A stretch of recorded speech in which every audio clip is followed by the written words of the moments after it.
నందమూరి బాలకృష్ణ సినీ ప్రయాణానికి 50 ఏళ్లు పూర్తయిన సందర్భంగా రాష్ట్ర వ్యాప్తంగా టీడీపీ శ్రేణులు, అభిమానులు కేక్ కట్ చేసి సంబరాలు చేసుకున్నారు.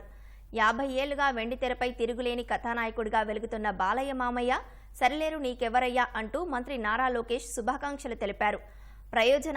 ప్రయోగాత్మక సినిమాలతో గాడ్ ఆఫ్ మాసెస్గా బాలయ్య మామయ్య పేరుగాంచారన్నారు. శ్రీకాకుళం ఆర్ట్స్ కళాశాల వద్ద ఎమ్మెల్యే గోండు శంకర్ బాలకృష్ణ అభిమానులతో కలిసి మంత్రి అచ్చెన్నాయుడు కేక్ కట్ చేసి సంబరాలు నిర్వహించారు. నెల్లూరులో బాలకృష్ణ సేవా సమితి అధ్యక్షుడు, టీడీపీ నేతల ఆధ్వర్యంలో నిర్వహించిన సంబరాల్లో మంత్రి నారాయణ పాల్గొన్నారు. ఎన్టీఆర్ విగ్రహానికి పూలమాలలు వేసి నివాళులు అర్పించారు. 50 కేజీల కేక్ కట్ చేసి బాలయ్యకు శుభాకాంక్షలు తెలిపారు. కర్నూలు టీడీపీ కార్యాలయంలో బాలకృష్ణ అభిమానులను సన్మానించి కేక్ కట్ చేశారు. సినిమాల్లో రాణిస్తూనే క్యాన్సర్ ఆసుపత్రి నిర్వహణ, రాజకీయాల్లో 3 సార్లు ఎమ్మెల్యేగా గెలిచి పదవులు ఆశించకుండా ప్రజాసేవ చేయడం బాలయ్య బాబుకే సొంతమని ఆయన అభిమానులు కొనియాడారు.